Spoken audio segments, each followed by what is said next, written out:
গাছগুলো কি করছিস তোরা? গাছগুলো মাটিগুলো আলগা হয়ে গেছে, আলগা মাটিগুলো কি করে বসিয়ে দিচ্ছি ঠিক মতো। এগুলো বড় করবি তো? কি সবুজ বাহিনী থেকে বড় করবি নাকি? হ্যাঁ স্যার, সবুজ বাহিনী থেকে। বল, সবুজ বাহিনী থেকে? হ্যাঁ স্যার। কোন ক্লাস? 9 6D। আর তোর কোন ক্লাস? আগাছাগুলো ভালো করে কি কর, আগাছাগুলো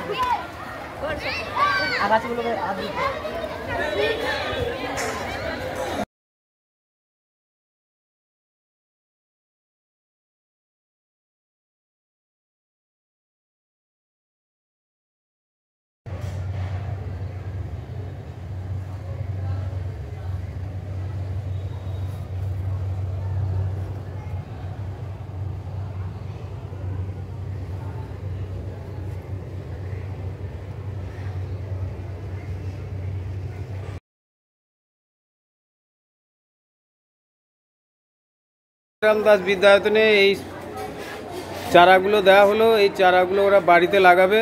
তোরা লাগাবি তো? কিসের চারাগুলো যেন লাগাবি, ঠিক আছে? জানি যা।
নমস্কার। স্কুলে আমাদের যে ব্রোকলি চারা তৈরি করেছিলাম সেই চারা আমরা এখন ছেলেদের দিচ্ছি। এই যে ব্রোকলি চারা সবাইকে 5টা করে দিয়েছি। এরা বাড়িতে হ্যাঁ, তোমরা কি করবে? স্যার টোটনবাবু এই ব্রোকলি গাছটা স্কুলে লাগিয়েছিলেন, এটি স্যার আমাদের দিচ্ছেন যাতে আমরা বাড়িতে লাগাতে পারি এবং বাড়িতে খাবো ব্রোকলি। কোন ক্লাস? 12। ধন্যবাদ।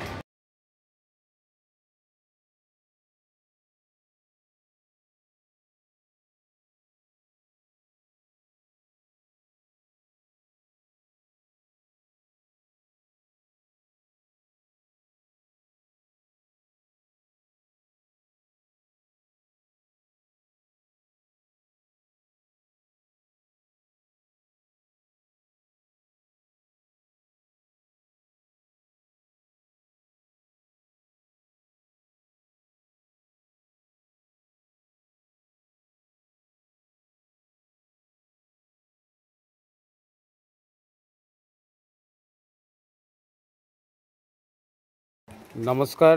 কাটোয়া কাশিরাম দাস বিদ্যায়তনে যে লঙ্কা চারা লাগিয়েছিলাম, আজকেও কিছু ছেলেকে লঙ্কা চারা দেওয়া হলো। এই যে ছেলেদের দিলাম। এগুলো কোথা থেকে পেলে? এগুলো আমরা স্কুলের গার্ডেন থেকে। এগুলো কি করবে? বাড়ি থেকে লাগাবো, বড় হবে, তারপরে খাবো। বাহ। কোন ক্লাস? 5B section. কি নাম? রবীন মণ্ডল।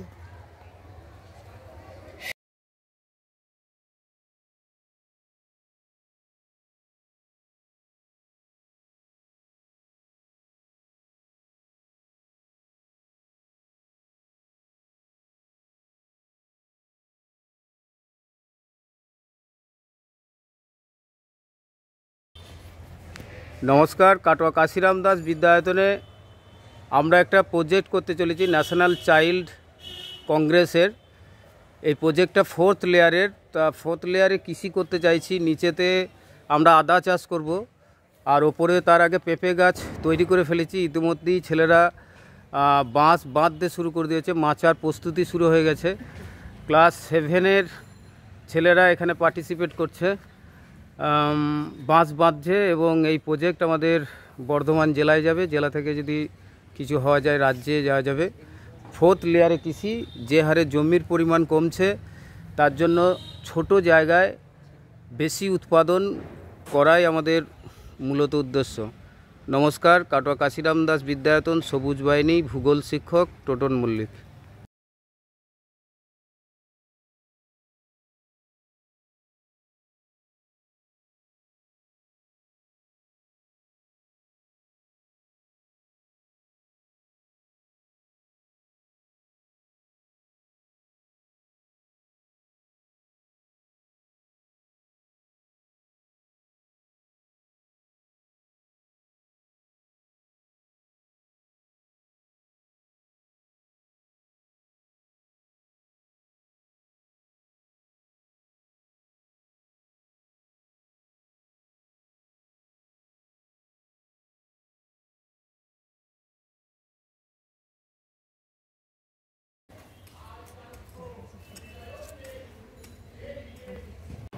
নমস্কার। এই যে আমরা এখন বেড তৈরি করছি, এখানে চারা রোপণ করা হবে। এই জায়গাটা, এই জায়গাটা পুরোটা গোবর মাটির সঙ্গে মেশানো হয়েছে।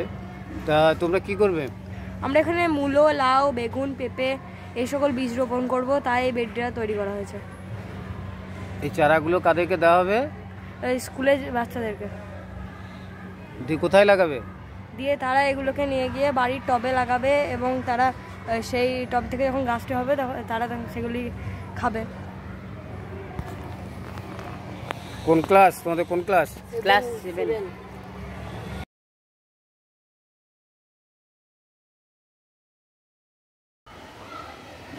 নমস্কার। কাটোয়া কাশিরাম দাস বিদ্যায়তনে এই যে দেখছেন শশা, এই শশা ছেলেরা ছাড়িয়েছে।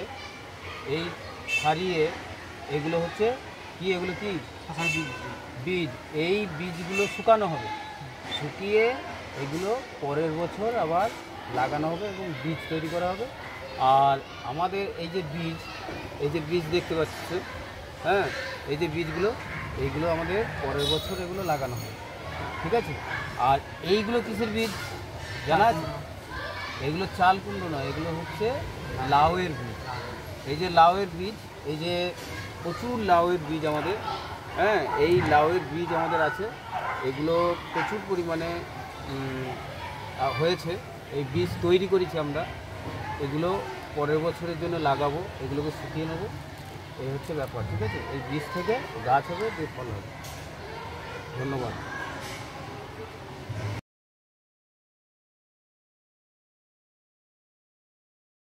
নমস্কার, কাটোয়া কাশিরাম দাস বিদ্যায়তন থেকে বলছি।